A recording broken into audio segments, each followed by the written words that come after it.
هذا القرآن يوحدنا لطريق الخير يوجهنا الله تعالى أنزله ورسول الله معلمنا. الحمد لله رب العالمين والصلاة والسلام على رسوله محمد وعلى آله وأصحابه أجمعين. أما بعد فأعوذ بالله السميع العليم من الشيطان الرجيم. بسم اللہ الرحمن الرحیم. وما منع الناس، اور نہیں روکا لوگوں کو، ان کہ یؤمنوا وہ ایمان لائیں، اذ جاءہم جب آ جاتی ہے یا آ گئی ان کے پاس الہدیٰ ہدایت، الا مگر ان یہ کہ قالوا انہوں نے کہا ابعث اللہ کیا بھیجا اللہ نے بشراً ایک انسان کو رسول بنا کر. بس لوگ اگر ایمان نہیں لائے ماضی میں تو اس کی ایک بنیادی وجہ تھی، وہ یہ تھی کیا رسول بشر ہوتا ہے؟ اگر بشر ہے تو ہم نہیں مانتے. یہ چیز رکاوٹ بن گئی، رسول کا بشر ہونا یہ رکاوٹ بن گئی کہ وہ رسول کو نہ مان سکے اور ہدایت کو قبول نہیں کر سکے، اور جو آج تک رکاوٹ بنی ہوئی ہے. قل کہہ دیجئے لو کانا اگر ہوتے فی الارض زمین میں، ان کو جواب دیجئے کہ انسان اگر رسول ہے تو وہ انسانوں کے لیے. اگر زمین پر فرشتے آباد ہوتے تو آسمان سے ہم پھر فرشتہ نازل کرتے جو ان کے لیے رسول بن کے آتا. تو انسان کے لیے انسان نہیں آنا ہے نا، اور کس نے آنا ہے؟ فرشتہ آئے تو تم نے ماننا نہیں، فرشتے کو بھی تم کہو گے بھائی تم تو فرشتے ہو، ہم انسان ہیں. تمہاری خواہشات اور ہماری خواہشات میں زمین و آسمان کا فرق ہے. تم کیا ہمیں پٹیاں پڑھاتے ہو، تم کیا ہمیں سکھاتے ہو؟ فرشتے کو یوں انکار کر دیتے. ابھی انسان آیا ہے تو اس کو کہتے ہو فرشتہ ہو. تو بہرحال نہ ماننا ہو تو انسان کئی چیزیں نکال کے اعتراضات ضد کی وجہ سے کر دیتا ہے اور حق کو تسلیم نہیں کرتا، اور بہترین نصیحت جو قرآن مجید کی یا رسول کی ہوتی ہے اس کو ماننے سے وہ انکار کر دیتا ہے. قل کہہ دیجئے کفا کافی ہے، باللہ اللہ شہیداً گواہ. اللہ کے رسول ان کو بتائیے کہ تم مجھے جھٹلاتے ہو، ٹھیک ہے جھٹلاؤ، لیکن اتنی بات یاد رکھو کہ تم جتنی بھی تجاویز دے رہے ہو ضد کی بنیاد پر، اللہ تعالیٰ میرے لیے کافی ہے. اللہ تعالیٰ بہترین فیصلے کرنے والا ہے، وہی کافی ہے. اس کو پتہ ہے، اسے علم ہے کہ اس کے بندوں کے لیے کیا کچھ بہتر ہے. وہ ساری پروگرامنگ کرتا ہے اور ان کو اپلائی کرتا ہے، اور اس کو یہ بھی پتہ ہے کہ کون ہدایت کا مستحق ہے اور کون ضلالت کا مستحق ہے. انہ کان بعبادہ خبیرا بصیرا. اس لیے اللہ تعالیٰ نے جس کو ہدایت دینا ہوگی وہ انشاءاللہ میرے سرکل میں آ بیٹھے گا، مجھ پر ایمان لائے گا، اور جس کو ہدایت نہ دینا ہوگی وہ گمراہ ہی رہے گا، کیونکہ اللہ کو پتہ ہے وَمَن يَهْدِ اللَّهُ، اور جس کو ہدایت دے اللہ تعالیٰ فَهُوَ الْمُهْتَدِي، تو وہی ہے ہدایت یافتہ. یہاں بتایا کہ اللہ تعالیٰ کا یہ کتنا بڑا انعام ہوتا ہے کہ اللہ کسی کو ہدایت دے دے، اور جس کو اللہ ہدایت دے اس کو کوئی گمراہ کرنے والا پھر نہیں ہوتا. اور وہ بھی بڑا بدبخت انسان ہوتا ہے جس کو اللہ تعالیٰ گمراہ کر دے. کیوں؟ کہ اس کا یہ حق بنتا ہے کہ اس کے لیے پھر اللہ کوئی ہادی، کوئی رہنما، کوئی مصلح، کوئی خیر خواہ پھر مقرر نہیں کرتا. وہ کسی کی بات کو سننا نہیں چاہتا، پرے رہتا ہے وہ. تو یہ بدبختی اس پر لکھ دی جاتی ہے اور وہ گمراہ ہو جاتا ہے.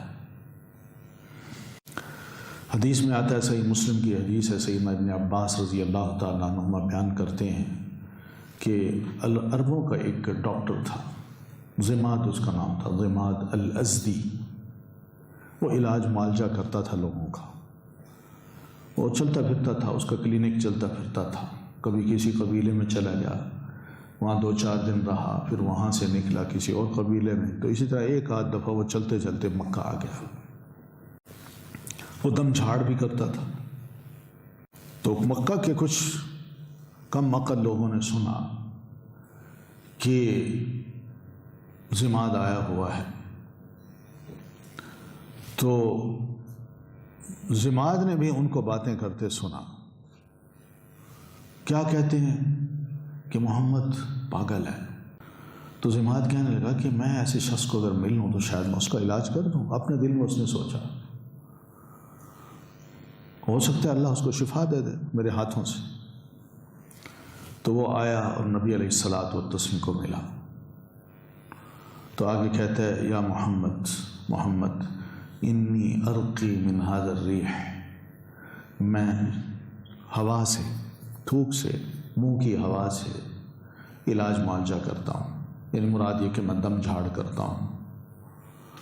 وَإِنَّ اللَّهَ يَشْفِي عَلَى يَدِ مَنْ شَاءَ فَهَلْ لَكَ، تو اللہ میرے ہاتھ سے کئی لوگوں کو شفا دے دیتا ہے، تو کیا آپ کو ضرورت ہے؟ تو رسول اللہ صلی اللہ علیہ وسلم نے اس کی بات سنی کہ وہ بیٹھا ہے آرام سے اور مجھے اس نے سوال کیا ہے. تو آپ نے اس کی بات سنتے ہی خطبہ حاجہ پڑھا. اس موقع پہ آپ نے فرمایا ان الحمد للہ نحمده ونستعینه من يهده الله فلا مضل له ومن يضلل فلا هادي له واشهد ان لا اله الا الله وحده لا شريك له وان محمدا عبده ورسوله.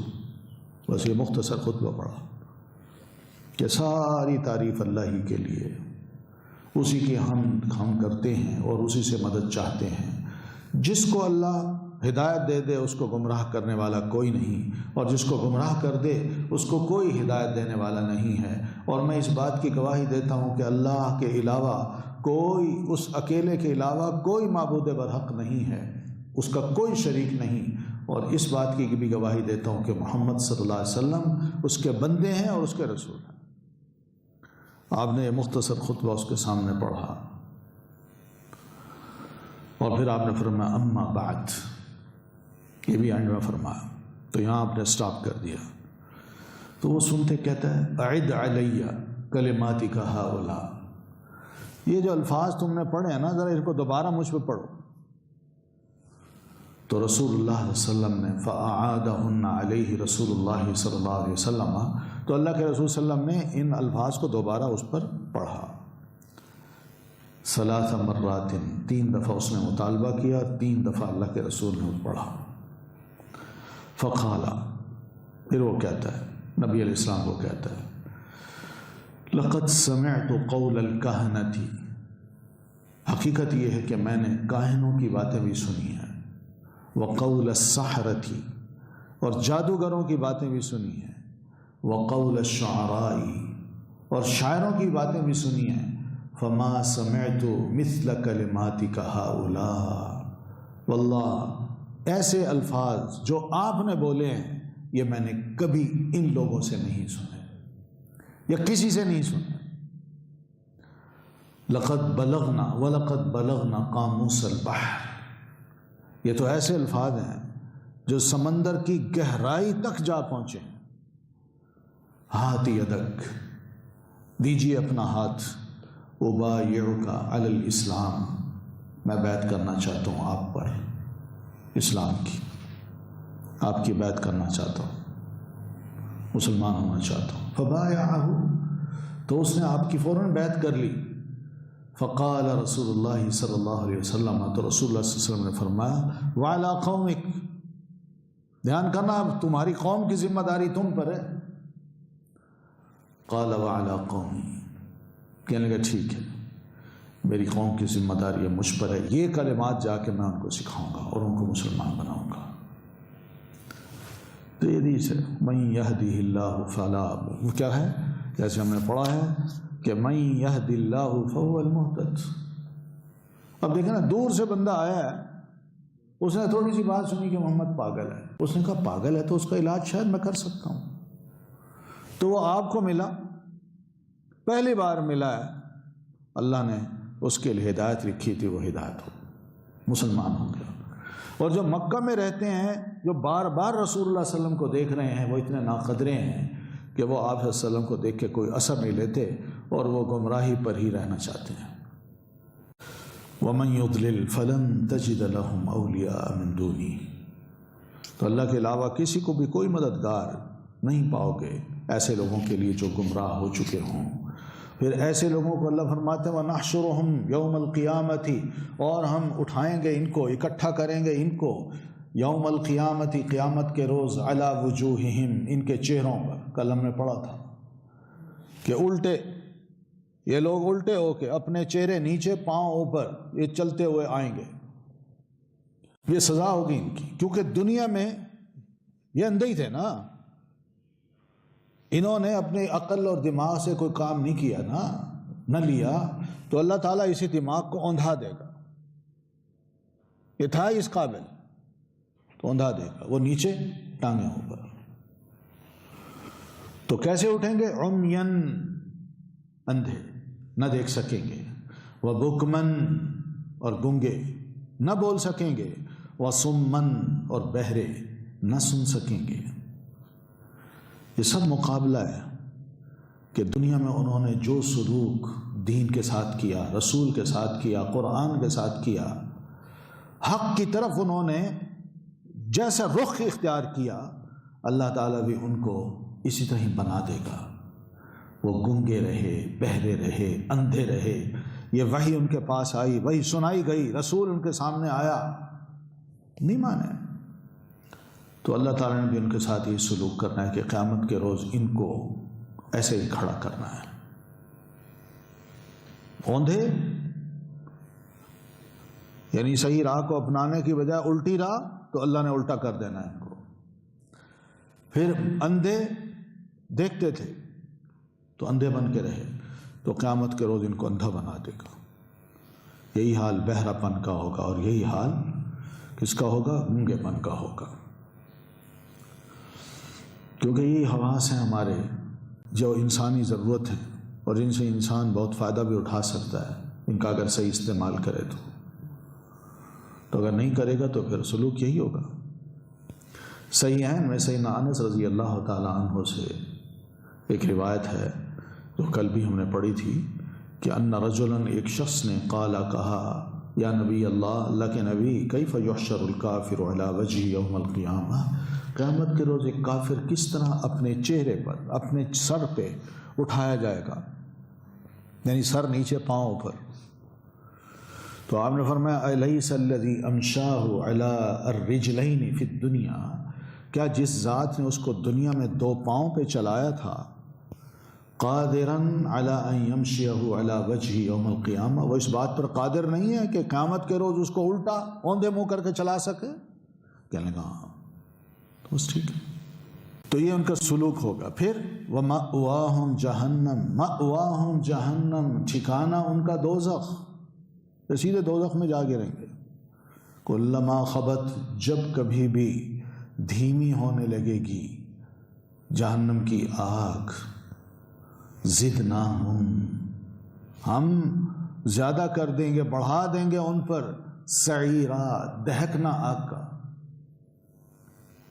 وہ ہوتا ہے نا پیچھے سے ذرا والیوم کم کر دیا جاتا ہے یا تیز کر دیا جاتا ہے، تو یہ کچھ ہوگا، ذرا والیوم کو تیز کر دیں گے بس،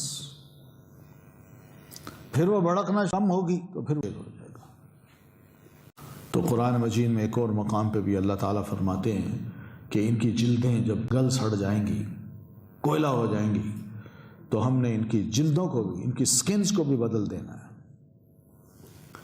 تاکہ یہ عذاب چکھیں۔ اور دوزخ کی آگ کا بھڑکنا، اس کا لیول، اور پھر اس کی جلن اور اس کا جوش، یہ سارا ایک اذیت ہوگی ان کے جسموں کے لیے۔ تو اللہ تعالیٰ ایسے کریں گے تاکہ ان کو عذاب زیادہ سے زیادہ چکھایا جائے۔ ذالک جزاؤہم، یہ بدلہ ہے ان کا، بأنہم، بوجہ اس کے کہ انہوں نے، کفروا، کفر کیا، یہ ان کا کفر تھا، نہیں مانتے تھے کہ ہم قرآن مجید کی ان آیات کو مانیں کہ قیامت آئے گی، ہم نے دوبارہ زندہ ہونا ہے. تو اس کو انہوں نے انکار کی بنیاد بنا دیا کہ ہم نہیں مانتے اس قرآن مجید کو، بلکہ سوالات شروع کر دیے. کیا جب ہم مر جائیں گے، مٹی میں گل سڑ جائیں گے، ہماری ہڈیاں بھی چورا چورا ہو جائیں گی یا بالکل ہی بوسیدہ ہو جائیں گی، تو کیا ایسی صورت میں ہمیں کوئی نئی تخلیق دی جائے گی اور ہم از سر نو پیدا ہوں گے؟ مراد یہ کہ نہیں ہو سکتے، ختم ہو گئے ہم، کوئی قیامت نہیں ہے. لہذا ان باتوں پر بھی یقین نہیں کرنا چاہیے اور نہیں ڈرنا چاہیے قیامت سے. اولم یرو، کیا بھلا نہیں انہوں نے دیکھا کہ ان اللہ، بے شک اللہ تعالی، الذی، وہ ہے جس نے خلق السماوات، پیدا کیا آسمانوں کو، والارض، اور زمین کو، قادر، یہ قادر ہے، علی، اس پر، ان یخلق، کہ وہ پیدا کرے، مثلہم، مانند ان کے، وجعل، اور اس نے بنا رکھا ہے، لہم، ان کے لیے، اجلاً، ایک مقرر وقت، لا ریب فیہ، نہیں کوئی شک اس میں، فابا، پس انکار کیا، الظالمون، ظالموں نے، الا، سوائے، کفورا، کفر کرنے کے. یعنی یہ سمجھتے ہیں اللہ کے لیے ناممکن ہے کہ ہم مر جائیں اور ہمیں دوبارہ اللہ تعالیٰ پیدا کرے گا. کیا یہ زمین و آسمان کو نہیں دیکھتے کہ کتنا بڑا آسمان ہے، کتنی بڑی تخلیق ہے جو اللہ تعالیٰ نے کی ہے؟ وہ جو آسمان اور زمین کو بنا سکتا ہے، پیدا کر سکتا ہے، کیا اس کے لیے مشکل ہے کہ وہ ایک دفعہ بندے کو مار کے اس کو دوبارہ پیدا نہ کر سکے؟ کون سی مشکل ہے اس کے لیے؟ یعنی ہم زمین و آسمان کے مقابلے میں کیا حیثیت رکھتے ہیں جو اس طرح کے سوال کرتے ہیں؟ زمین و آسمان کی پیدائش انسانوں کی پیدائش سے کہیں بڑی ہے، لیکن بندہ بجائے حیران ہونے کے اور ماننے کے یہ کہتا ہے کہ ہم دوبارہ پیدا نہیں ہو سکتے. پھر دوسری بات، وَجَعَلَ لَهُمْ أَجَلًا لَا رَيْبَ فِيهِ، کہ اللہ تعالیٰ نے دنیا میں ان کے قیام کا جو وقت ہے وہ بھی مقرر کر رکھا ہے کہ کتنا عرصہ تک اس دنیا میں رہیں گے، پھر ان کو موت آ جائے گی. جو یہ ساری قدرت رکھتا ہو اس کے لیے کون سا مشکل ہے کہ دوبارہ انسان کو زندہ کھڑا کر سکے؟ تو انسان اپنی پوری زندگی بھی اس دنیا میں کر جاتا ہے پوری، یعنی جتنی عمر اللہ نے اس کے لیے لکھی ہو وہ پوری کر کے جاتا ہے. یہ بھی اللہ تعالیٰ کی ایک بہت بڑا حساب کتاب ہے جو ہر ایک انسان کے لیے اللہ نے تیار کر رکھا ہے، اس کا مقرر وقت کر رکھا ہے. تو اللہ تعالیٰ کو کیوں سمجھتے ہو بھائی تم کہ اس کے پاس یہ قدرت نہیں ہے کہ انسانوں کو دوبارہ وہ زندہ کر سکے؟ مگر ان تمام باتوں کو سمجھنے کی بجائے ظالم ہمیشہ ہی انکار کرتے ہیں، وہ نہیں مانتے، وہ بس انکار پہ انکار ہی کرتے چلے جاتے ہیں. خواہ ان کو کتنی ہی اللہ دھمکیاں دے، خواہ کتنا ہی سمجھائے، وہ نہیں مانتے، وہ بچ کے جھٹلاتے ہیں. قل، کہہ دیجئے، لو انتم، اگر تم، تملکون، تم مالک ہوتے، خزائن، خزانوں کے، رحمت ربی، رحمت کے میرے رب کی. یہاں اللہ تعالیٰ نے ایڈریس کیا ہے، خطاب کیا ہے مشرکوں سے کہ اللہ کے رسول ان مشرکوں سے آپ کہہ دیجئے اگر تم لوگ زمین کے جو خزانے ہیں یا میرے رب کی جو مال ہیں زمین کے اندر، جو کچھ اللہ نے رکھا ہے،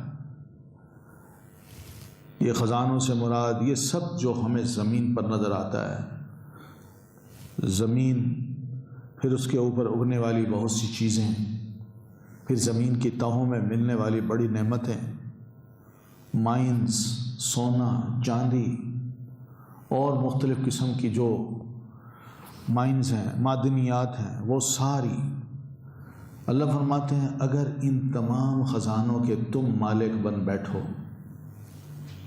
اور تم ہی اگر اس کے مالک ہوتے تو پہلی بات تو یہ تھی تم خرچ ہی نہ کرتے اس ڈر سے کہ بھئی کہیں کم نہ ہو جائے. یہ خرچ کریں گے تو کم ہوتا جائے گا. تو یہ تو اللہ کی رحمت ہے. اتنے انسان ہو، اربوں انسان اب دنیا پہ ہو، تو کتنے انسان ہو جو صبح اٹھتے ہو تمہیں سب کچھ مل جاتا ہے، جو تمہیں ضرورت ہو، کھانے کا پینے کا سب کچھ مل جاتا ہے. یہی پانی کا مسئلہ ہے. پانی کا مالک اگر انسان کو بنا دیا جائے تو دیکھیے نا انسان کیا کرتا ہے، کیا سلوک کر رہا ہے پانی کے ساتھ. یہی چیز ہے. اور مراد یہ ہے کہ جتنے بھی انسان ہیں ان سب کا بجٹ اللہ تعالیٰ پورا کر رہا ہے. لیکن یہ خزانے اگر تمہیں دے دیے جائیں، کسی کو وزیر خزانہ بنا دیا جائے اور اسے کہا جائے کہ بھائی دیکھنا یہ ملک ہے، اس کو چلانا ہے، تو اس نے معلوم نہیں کیا کیا پابندیاں لگا کہ ان خزانوں کو روک لینا ہے، اور یہی کہے گا کہ بھئی اس کو بچا کے رکھو ورنہ ملک ٹوٹ جائے گا اور آئندہ ہم جی نہیں سکیں گے. اللہ تعالیٰ اتنے وسیع خزانوں کا مالک ہے کہ تمہارے خرچے بھی پورے کر رہا ہے، اور اس نے قیامت تک آنے والے جو انسان ہیں ان سب کے بجٹ کو تیار کر رکھا ہے، اور جو بھی آئے گا وہ اپنا کھا کے پی کے فوت ہوگا، جو اس کے مقدر میں اللہ نے لکھ رکھا ہے. اب تم یہ چاہتے ہو کہ ان چیزوں کے بھی مالک ہم بن جائیں، موت و حیات کے. اور تم دنیا میں آئے ہو تھوڑے عرصے کے لیے، تمہاری اوقات ہی کیا ہیں کہ تم یہ انکار کرو کہ ہم دوبارہ کیسے پیدا ہوں گے. تمہاری اپنی حالت تو یہ. وَكَانَ الْإِنسَانُ قَتُورًا، قطور بخیل کو کہتے ہیں، جو ہاتھ روک لے، خرچہ نہ کرے. اور انسان ہے ہی قطور، تو بخیل ہے، کنجوس ہے. یہ روک لیتا ہے چیزوں کو، کہتا ہے نہیں وقت ضرورت کام آئیں گے. مگر اللہ تعالیٰ کی ذات ایسی نہیں ہے. وہ تم سب کو کھلا رہی ہے، پلا رہی ہے، تمہیں دے رہی ہے. تم خوشحال لوگ ہو، کھاتے پیتے ہو. تو یہ سب کون کر رہا ہے؟ تمہارے کوئی تمہارے اختیار میں ہے یہ سب اختیار، یہ چیزیں، خزانے. تو اللہ کے اختیارات کو سمجھو. اللہ کا اختیار یہ بھی ہے کہ بندے کو جلا بھی سکتا ہے اور مار بھی سکتا ہے، اور مار کے دوبارہ زندہ بھی کر سکتا ہے. وَلَقَدْ آتَيْنَا، اور البتہ تحقیق دی ہم نے موسیٰ علیہ السلام کو 9 آیات بینات، 9 نشانیاں کھلی کھلی. تو یہ 9 نشانیاں کیا تھیں جو اللہ تعالیٰ نے سیدنا موسیٰ علیہ السلام کو عطا کی تھی؟ ہاتھ کا معجزہ، ہاتھ، عصا، 2 پھر زبان،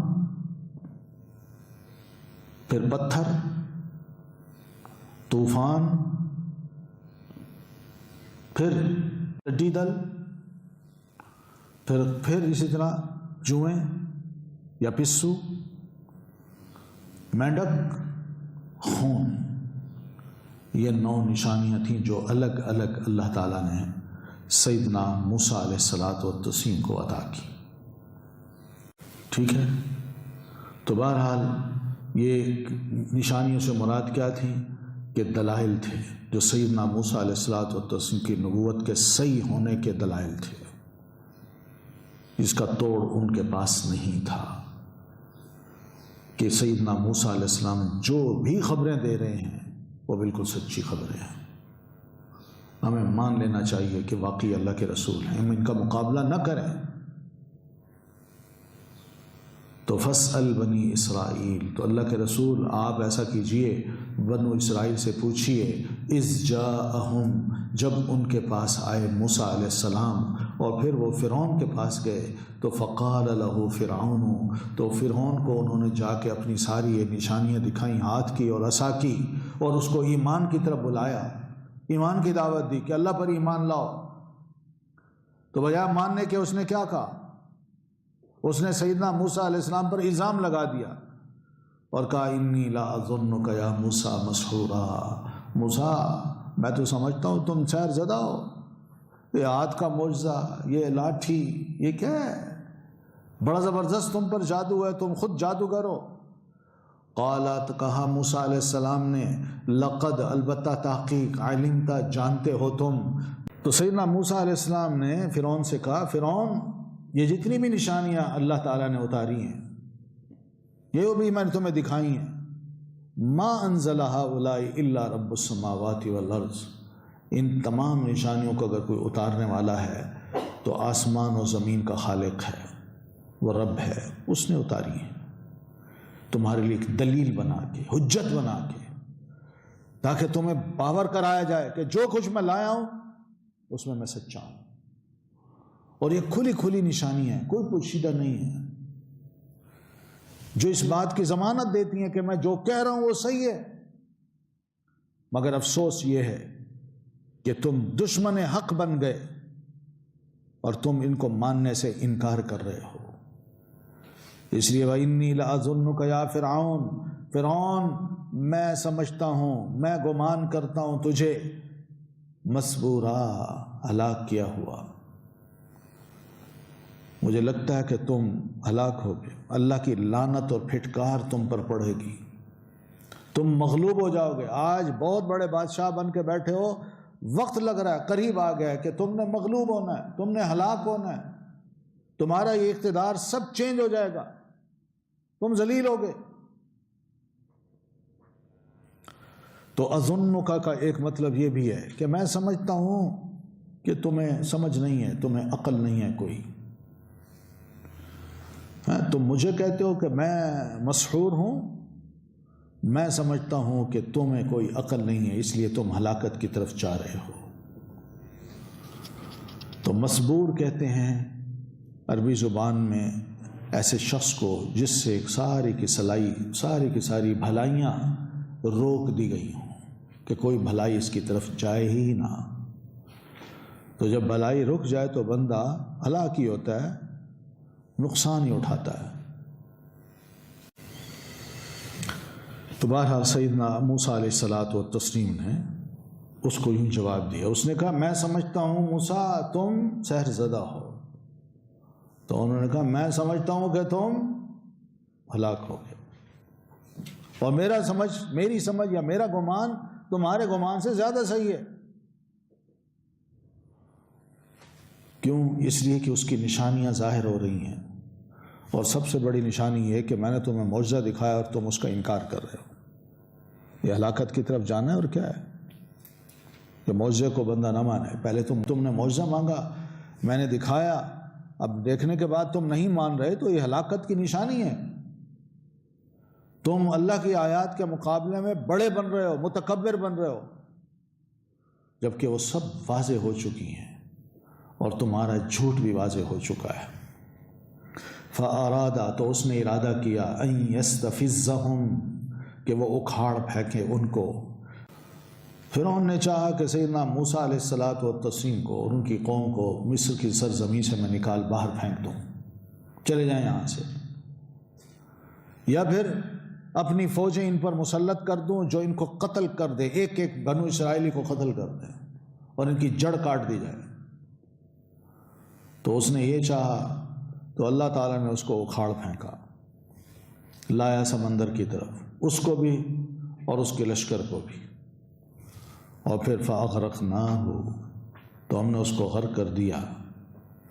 وَمَن مَّعَهُ جَمِيعًا اور ان کو بھی جو اس کے ساتھ تھے، سب کے سب کو، جتنے بھی قبطی تھے، جو اس کی نسل کے لوگ تھے یا اسی کے آل فرعون کے تھے، ان سب کو اللہ فرماتے ہیں کہ ہم نے ان کی جڑ کاٹ کے رکھ دی، ہم نے ان کو اکھاڑ پھینکا. تو بہرحال ان ڈائریکٹ وے میں نبی علیہ الصلاۃ والتسلیم کو بھی ایک بشارت دی گئی ہے کہ اللہ کے رسول، مکی لوگوں نے آپ کو نکالا، انہوں نے چاہا کہ ہم آپ کو اکھاڑ پھینکیں، مسلمانوں کو بھی وہ نکال بیٹھے، مگر وقت آ رہا ہے کہ آپ اسی مکہ میں داخل ہوں گے، مکہ فتح کریں گے. انہوں نے آپ کو اکھاڑا، ہم ان کو اکھاڑ پھینکیں گے. وَقُلْنَا اور کہا ہم نے من بعدہ بعد اس کے لبنی اسرائیل بنو اسرائیل کو. تو فرعون کی غرقابی کے بعد اللہ فرماتے ہیں ہم نے بنو اسرائیل کو کہا کہ تم اب اس سرزمین میں آرام سے رہو، وہ سرزمین جہاں سے فرعون نے چاہا تھا کہ میں بنو اسرائیل کو نکال باہر کروں، تو اب ہم تمہیں کہہ رہے ہوں کہ یہاں تم آرام سے رہو، بس اتنا یاد رکھو کہ رہو سکون سے، ٹھہراؤ ہو تمہارے اندر، قبولیت بھی ہو، انکار نہ ہو، اور کوئی فساد اندر نہ ہو۔ بس پھر ہم نے جو تعلیمات دیں ان کو تورات کے ذریعے سے اور انبیاء کرام کے ذریعے سے وہ دیتے رہے۔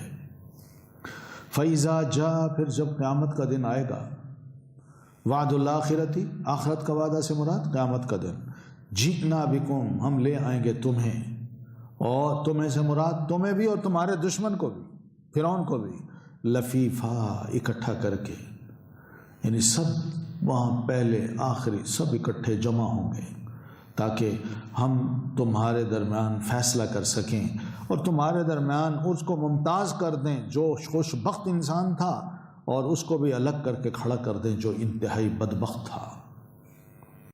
تو ایک معنی یہ بھی ہے، اور دوسرا یہ بھی ہے کہ فرعونی صفت کے ماضی اس سے پہلے یا اس کے بعد جو بھی آئیں گے،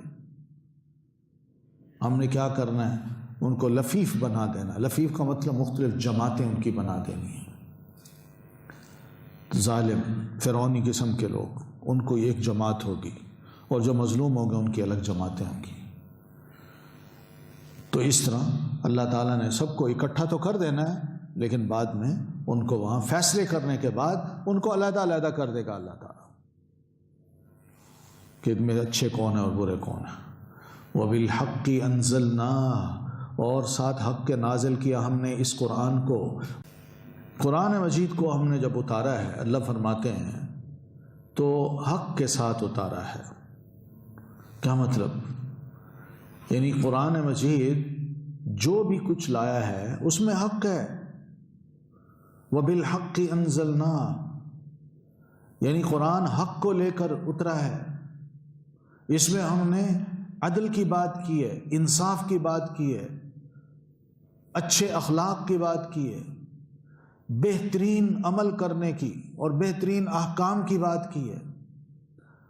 بالحق انزلنا وبالحق نزل، اور حق کو لے کے ہی اترا ہے کہ ظلم سے ہم نے روکا ہے، زیادتی کرنے سے روکا ہے، جتنے برے کام ہیں ان سے ہم نے روکا ہے، اور انتہائی برے جو اخلاق ہیں ان سے بھی ہم نے منع کیا ہے، اور پھر اسی طرح جتنے برے برے مذموم قسم کے افعال ہیں ہم نے ان سے بھی بچنے کا انسانوں کو کہا ہے۔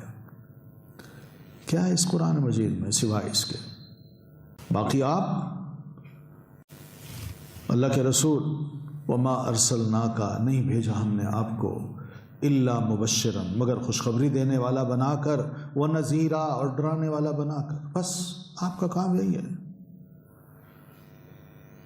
آپ حق ان کو سنا دیں، صحیح صحیح باتیں سمجھا دیں، اور یہ بھی آگاہ کر دیں کہ برا کیا ہے اچھا کیا ہے۔ آپ کا یہی کام ہے۔ جو آپ مان لے گا اس کو آپ خوشخبری سنا دیجئے کہ اس نے جنت میں جانا ہے، اور جو نہیں مانے گا اس کو وارن کر دیجئے کہ تم دوزخ میں جاؤ گے۔ وَقُرْآنًا، اور قرآن کو فَرَقْنَاهُ، الگ الگ نازل کیا ہم نے اسے۔ اللہ فرماتے ہیں اس قرآن مجید پر یہ لوگ اعتراض تو کرتے ہیں، سیخ پا ہوتے ہیں کہ ایک ہی دفعہ قرآن نازل کیوں نہیں نازل ہوتا، اکٹھا قرآن کیوں نہیں نازل ہوتا، یہ تھوڑا تھوڑا کیوں نازل ہو رہا ہے؟ جبکہ دیکھا جائے تو اللہ تعالیٰ نے لوح محفوظ سے آسمان دنیا پر بیت العزہ میں اس قرآن مجید کو اکٹھا نازل کیا ہے، اور لیلۃ القدر میں نازل کیا ہے۔ تو یہ ہے انا انزلناہ فی لیلۃ القدر۔ پھر وہاں سے ہم نے تھوڑا تھوڑا کر کے اللہ کے رسول آپ پر نازل کیا ہے، اس لیے کہ 23 سال میں جو بھی واقعات ہوں، ادھر واقع ہو اور ادھر ہماری طرف سے سبق آ جائے، ادھر کوئی سبب بنے اور ہم کو آیت نازل کر کے بتا دیں کہ اب کیا کیجیے۔ یہ ہے فرق نہ ہو۔ کچھ علماء نے اس کو فرق نہ ہو بھی پڑھا ہے، جس کا مطلب ہے ہم نے قرآن مجید کو آیت آیت بنایا ہے، یعنی ایک آیت کے بعد دوسری آیت اور دوسری آیت کے بعد تیسری، یہ مطلب بھی ہے تاکہ بات بالکل واضح ہو جائے، کلیئر ہو جائے۔ اور دوسری وجہ یہ بھی ہے کہ اس کو ہم نے اس لیے نازل کیا ہے تھوڑا تھوڑا کر کے، لِتَقْرَأَهُ عَلَى النَّاسِ، تاکہ آپ لوگوں پر بھی اس قرآن کو مسلسل پڑھتے رہیں، عَلَى مُقْسٍ، ذرا ٹھہر ٹھہر کے، کیونکہ اگر کتاب پوری نازل کر دی جاتی تو آپ صلی اللہ علیہ وسلم پڑھنے کھڑے ہوتے تو سوچیے نا کتنا مشکل ہوتا لوگوں کا ان مسائل کو یاد رکھنا، ان کو قبول کرنا، ان پر عمل کرنا بڑا مشکل ہوتا۔ تو تھوڑے تھوڑے عرصے کے بعد نبی علیہ الصلاۃ والتسلیم جو آیتیں ان کو سناتے تھے یاد بھی ہو جاتی تھی اور قابل عمل بھی ہو جاتی تھی، مشکل بھی نہیں ہوتی تھی، اور جو عادت چھوڑنی ہے اس کو چھوڑ بھی دیتے تھے۔ یہ فائدہ تھا قرآن مجید کو تھوڑا تھوڑا کر کے نازل کرنے کا، اور تھوڑا تھوڑا اپنوں تک بھی پہنچانا اور تھوڑا تھوڑا غیروں تک بھی پہنچانا، اس کا بھی بڑا فائدہ ہوتا ہے۔ پھر وَنَزَّلْنَاهُ تَنزِيلًا، یہ تنزیل کا مطلب ہے تھوڑا تھوڑا کر کے ہم نے اس کو قرآن کو اتارا ہے۔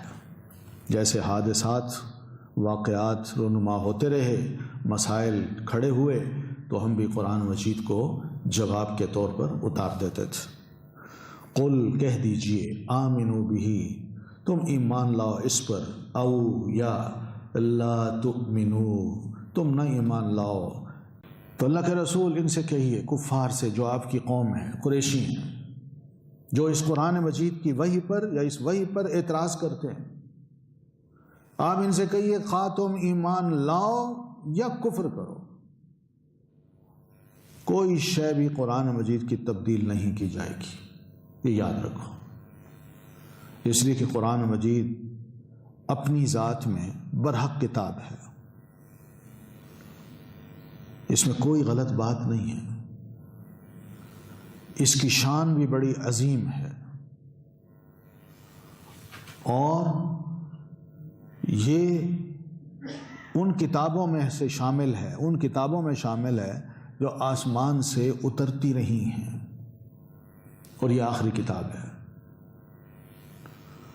تو مانو نہ مانو، لیکن یہ یاد رکھو جتنے اہل علم ہیں اہل کتاب میں سے، اور جو حق کو تھامے ہوئے ہیں، جو ان کے پاس لکھا ہوا ہے،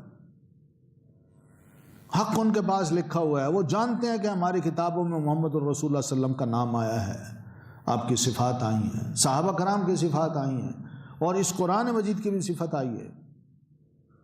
تو وہ کیا کرتے ہیں، اذا یتلا علیہم، جب بھی پڑھا جاتا ہے ان پر قرآن مجید، وہ سنتے ہی یخرون، وہ گر پڑتے ہیں اللہ کی تعظیم کرتے ہوئے، یخرون، وہ گر پڑتے ہیں اپنے چہروں سمیت اللہ کی تعظیم کرتے ہوئے، سجدہ، سجدے کی حالت میں اپنی طرف سے وہ اللہ کا بڑا شکر ادا کر رہے ہوتے ہیں کہ اللہ تیرا شکر ہے کہ ہم نے اپنی زندگی میں اس رسول محترم کو پا لیا جس کا ذکر ہماری کتابوں میں آیا ہے، ہم آپ پر ایمان لائے، کفر کی حالت میں ہم نہیں مرے۔ وَيَقُولُونَ، اور وہ کہتے ہیں، سبحان ربنا، پاک ہے رب ہمارا، یعنی اپنے رب کو، اپنے رب کی پاکیزگی بیان کرتے ہیں، کیونکہ مشرک جو تھے وہ اللہ تعالیٰ کی توہین کرتے تھے، تو وہ یہ سن کے کہتے ہیں سبحان ربنا، ہمارا رب پاک ہے۔ اور جو بھی ان کا وعد ربنا، یقیناً ہے وعدہ ہمارے رب کا، جو قرآن مجید میں اللہ تعالیٰ نے ہم سے کیے ہوئے ہیں، نیکیاں کرو گے تو میں یہ ثواب دوں گا، گناہ کرو گے تو یہ سزا ملے گی، یہ وعدے ہیں رب کے، اور یقیناً ہیں وعدے ہمارے رب کے، لمفعولا، البتہ ہو کر رہنے والے۔ کیا مطلب؟ یعنی برحق وعدے ہیں، یقینی ہیں، اس لیے قرآن پر ایمان لانا اور اس کی تصدیق کرنا یہ ہمارا کام ہے۔ وَيَخِرُّونَ، اور وہ گر پڑتے ہیں، لِلْأَذْقَانِ، ٹھوڑیوں کے بل، يَبْكُونَ، روتے ہوئے، وَيَزِيدُهُمْ، اور وہ بڑھا دیتا ہے انہیں، خشوعا، خشوع میں۔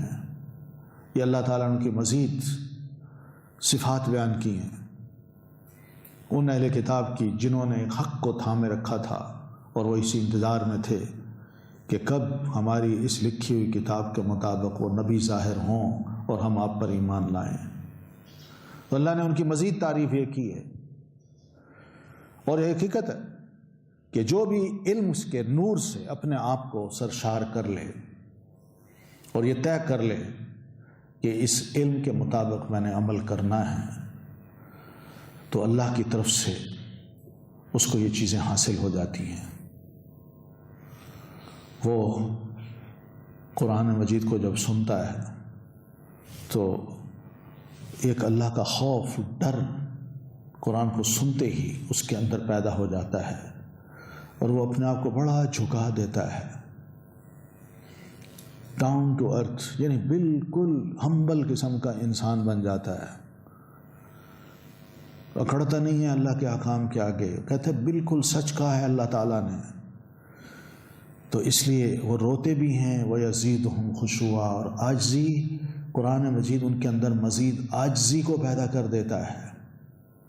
یہ ہے تو دین نے ہمیں بھی یہی سمجھایا ہے کہ لوگوں، مسلمانوں، تم بھی، بلکہ نبی صلی اللہ علیہ وسلم کی حدیث بھی ہے کہ ام المومنین سیدہ عائشہ فرماتی ہیں کہ نبی علیہ الصلوۃ والتسلیم اپنے سجدوں میں بکثرت یہ دعا کیا کرتے تھے، سبحانک اللہم وبحمدک اللہم اغفر لی۔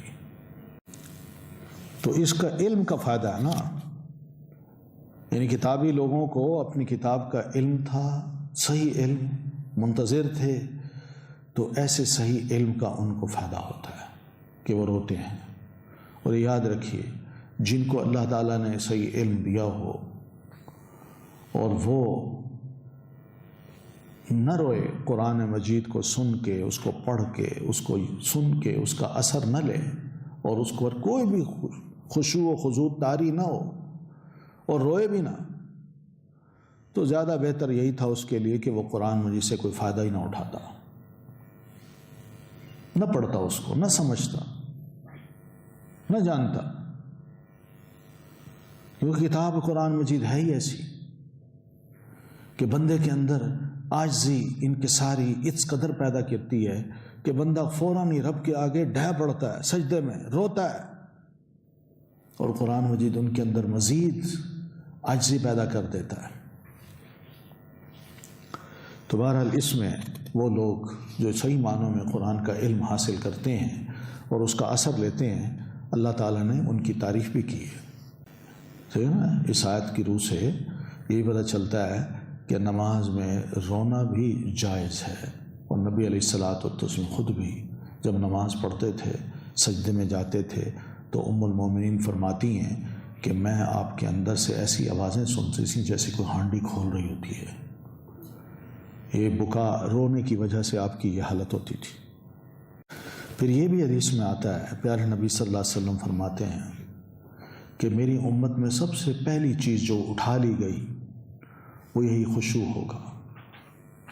خشوع ان کے اندر نہیں رہے گا، عاجزی نہیں رہے گی، اور آپ فرماتے ہیں حتی لا ترى فیہا خاشعا، حالت یہ ہو جائے گی کہ کسی بندے کے اندر بھی آپ یہ خشوع نہیں دیکھیں گے۔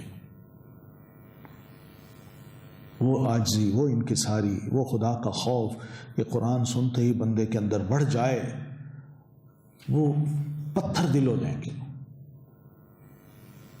ثم قست قلوبکم من بعد ذلک، پتھر ہو جائیں گے دل، کوئی اثر نہیں لیں گے۔ اس لیے نبی علیہ السلام سے فرمایا کرتے تھے کہ لوگوں، نماز جب پڑھو تو کوشش کرو تباکو، رویا کرو، اگر رو نہیں سکتے تو رونے جیسی شکل تو بنا لو کم از کم، کیونکہ انسان جب نماز میں کھڑا ہوتا ہے نا تو اس کو ضرور اپنی غلطیوں، کوتاہیوں، غفلتوں، اپنے گناہوں اور اپنی نافرمانیوں کو ضرور یاد کرنا چاہیے۔ انسان جب ان چیزوں کو یاد کرے گا تو اس کو اندازہ ہوگا کہ میں کہاں کہاں پھسل رہا ہوں، کون کون سی میں غلطیاں کر رہا ہوں، مجھے ان سے بچنا ہے، میں آئندہ نہیں کروں گا، اور اللہ سے انسان توفیق مانگتا ہے۔ یہ چیزیں تبھی ملتی ہیں جب انسان کی نماز میں یہ کیفیت پیدا ہو جائے۔ تو پھر فرمایا قل ادعوا اللہ، کہہ دیجئے پکارو اللہ کو، او ادعوا الرحمن، یا پکارو رحمان کو، کوئی راستہ۔ یہاں اللہ تعالیٰ نے اپنے اسماء حسنہ کے ہونے کی کچھ دلائل دیے ہیں۔ اللہ کے بڑے خوبصورت نام ہیں، کافر ان کو پسند نہیں کرتے، اور اللہ تعالیٰ نے اپنے نبی صلی اللہ علیہ وسلم کو ابھارا ہے کہ درمیانی راہ اختیار کیجیے، نہ آواز کو اتنا بلند کیجیے کہ دوسرا تنگ ہو، اور نہ اتنی پست کیجیے کہ کوئی آپ سنا بھی نہ سکیں، درمیانی راہ اختیار کیجیے۔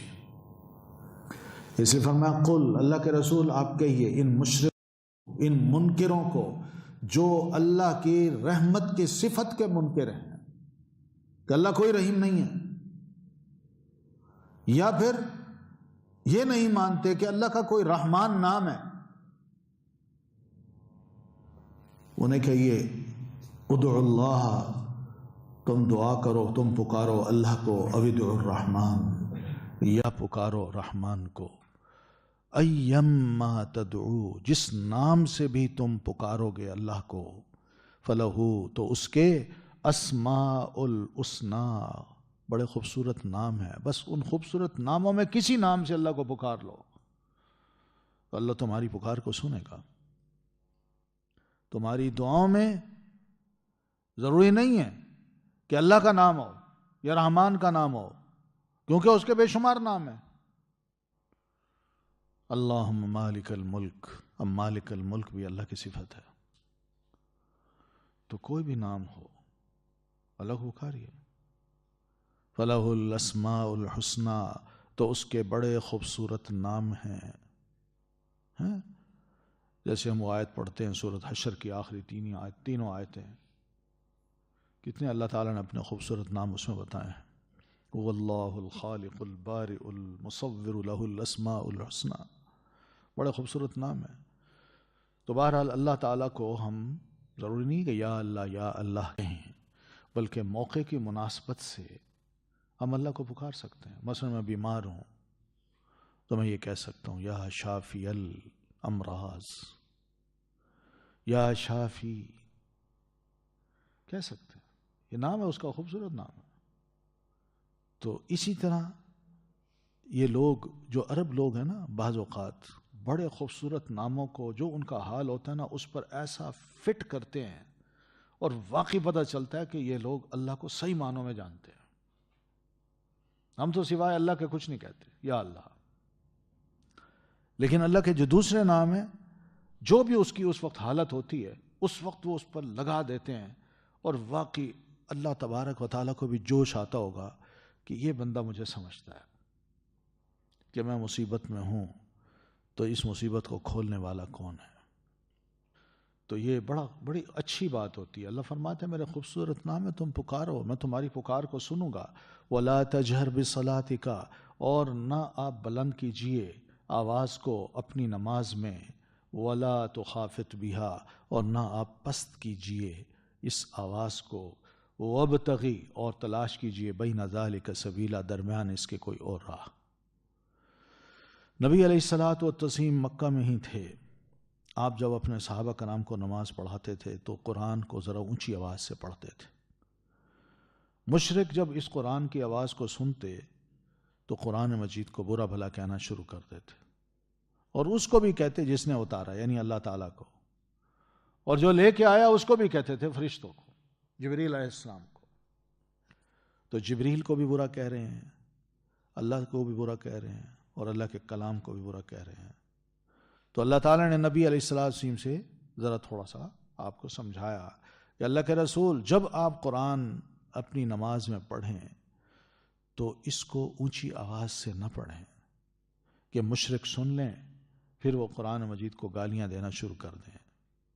اور ہاں وَلَا تُخَافِتْ بِهَا، اور نہ ہی اس کو پست آواز سے سنائیے کہ آپ کے اپنے ساتھی جو آپ کے پیچھے نماز پڑھ رہے ہیں وہ بھی ان کو نہ سن سکیں، بلکہ وَابْتَغِ بَيْنَ ذَلِكَ سَبِيلًا، اس کے درمیان کا جو راستہ ہے، درمیانہ، اب وہ راستہ تلاش کیجئے، بس ٹھیک ہے نا۔ اپنے ساتھیوں پر اثر ڈالیے، اور جب موقع ملے گا ان کو سنانے کا تو وہ وقت بھی آ جائے گا، لیکن فی الحال یہ چیزیں ابھی نہ ہوں۔ وقل، اور کہہ دیجئے، الحمدللہ، سب تعریف اللہ کے لیے ہے، یہاں نصیحت کی ہے اللہ تعالیٰ نے نبی علیہ الصلاۃ والتسلیم کو اور ایک ایک مسلمان کو کہ انسان اللہ تبارک و تعالیٰ کی ہر اعتبار سے تنزیہ بیان کرے، تسبیح کرے۔ تنزیہ کا مطلب ہر قسم کے نقص سے اللہ تعالیٰ کو پاک قرار دے۔ تو اللہ رحمان، بڑی خوبصورت اللہ تعالیٰ کے نام بھی ہیں اور خوبصورت کیا ہیں صفات بھی ہیں، نام بھی بڑے خوبصورت ہیں۔ تو اللہ تعالیٰ فرماتے ہیں کہ یہ الحمدللہ، تمام تعریف اللہ کے لیے ہے، الذی لم یتخذ ولدا، جس کی کوئی اولاد نہیں۔ وہ تو رب الارباب ہے، اس کو اولاد کی کیا ضرورت ہے؟ وَلَمْ يَكُنْ لَهُ شَرِيكٌ فِي الْمُلْكِ، اور اس بادشاہت میں کوئی بھی اس کا شریک نہیں ہے کہ وہ عاجز ہو، ضرورت مند ہو کسی اور کی مدد کی، کہ وہ اتنا کمزور ہو، نہیں، اس کو کسی کی ضرورت نہیں ہے، کیونکہ وہ الہ ہو ہی نہیں سکتا جو محتاج ہو، تو اس لیے اس کو کسی کی ضرورت نہیں ہے۔ وَلَمْ يَكُنْ لَهُ شَرِيكٌ فِي الْمُلْكِ وَلَمْ يَكُنْ لَهُ وَلِيٌّ مِّنَ الذُّلِّ، اور نہ ہی ہے اس کا کوئی مددگار کمزوری کی وجہ سے۔ وہ کمزور نہیں ہے کہ اس کو اپنے امور چلانے میں کسی کی مدد درکار ہو، بلکہ وہ اکیلا کافی ہے، وہی سب کچھ کر رہا ہے، کیونکہ وہ جو کسی مددگار کا محتاج ہو وہ معبود نہیں ہو سکتا، اس لیے وہ ذات اللہ تعالیٰ کی اکیلی ہے، یکتا ہے، وہی سلطان ہے، وہی ملک ہے۔ وَكَبِّرْهُ تَكْبِيرًا، اور اللہ کے رسول اپنے رب کی تکبیر بڑائی بیان کیجئے، خوب بڑائی بیان کرنا، یعنی اپنی گفتگو میں جب بھی اللہ کا نام لیں تو کہیں اللہ تعالی۔ اللہ تعالی کا کیا مطلب؟